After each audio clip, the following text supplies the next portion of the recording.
I stand before you both honored and humbled. I'm most comfortable being a behind-the-scenes guy.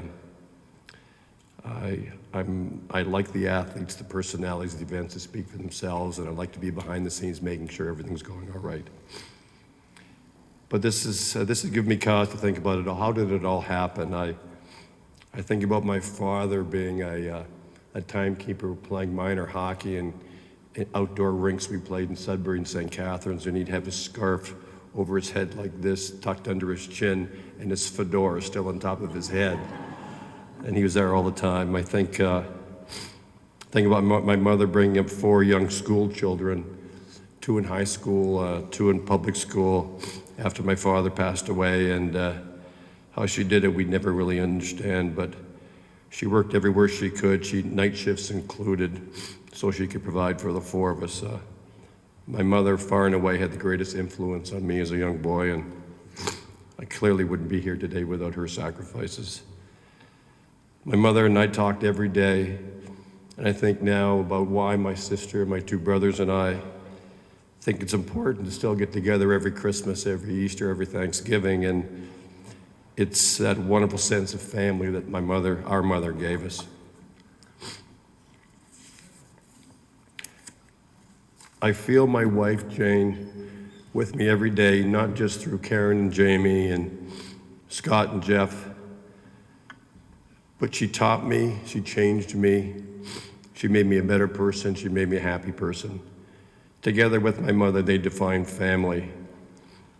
As a little boy watching the St. Catharines Blackhawks play, in St. Catharines after the second period, they used to let you in free for standing room only, and I used to go watch Marcel Dion play and Dick Redmond and Pierre Guité and Rick Dudley and others, and wondering, could it ever be possible to own a team like that? And then I had the opportunity years later, and what drove me most to purchase the OHL team in Mississauga was to keep it here. When it was for sale, there were 3 suitors. I was one of the 3. The other 2 wanted to move the team. And I didn't want to see that happen, and we are going to prevail. We'll make the hockey team work in the city. I ran my first marathon in 2001, and it inspired me to create one in my hometown. Here's the 6th largest city in Canada to not have a signature marathon. Let's get it done. First call was to Hazel, and with Hazel's support and the support of city staff, including Paul Mitchum, who's here, we made it happen, and 12 years later, we're still growing, and we'll surpass the 10,000 mark, I'm hopeful, this coming May.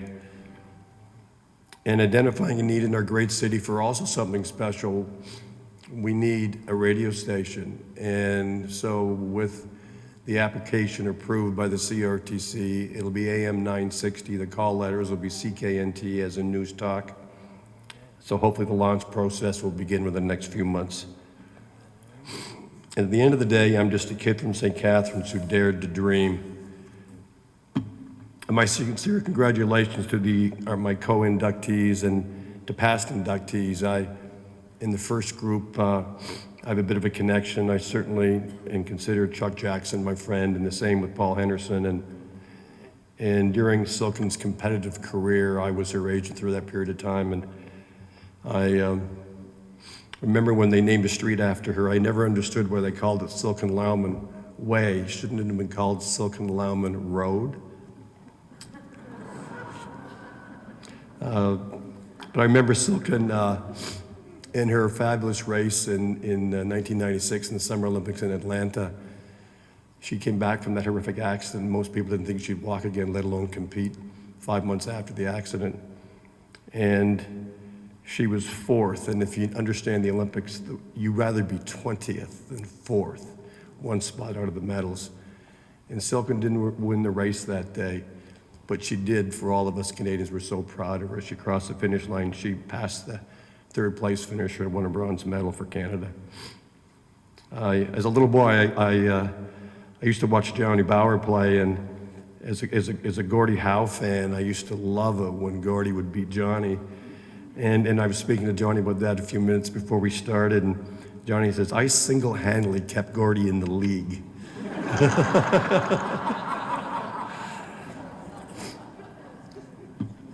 To Lori, to Mr. Hunter, I didn't know your dad, Catherine, but clearly he's a legend in the true sense of the world and builder in so many ways.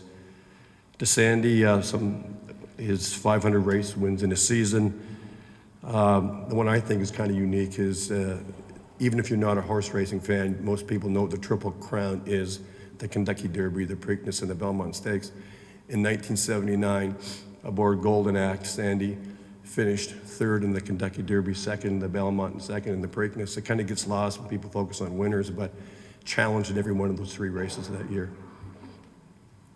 I also had the privilege, in addition, working with Silken, working with Don Cherry, and I know Cindy's here, I saw her, and Tim's here. I haven't seen you guys in a while. It's great to see you again.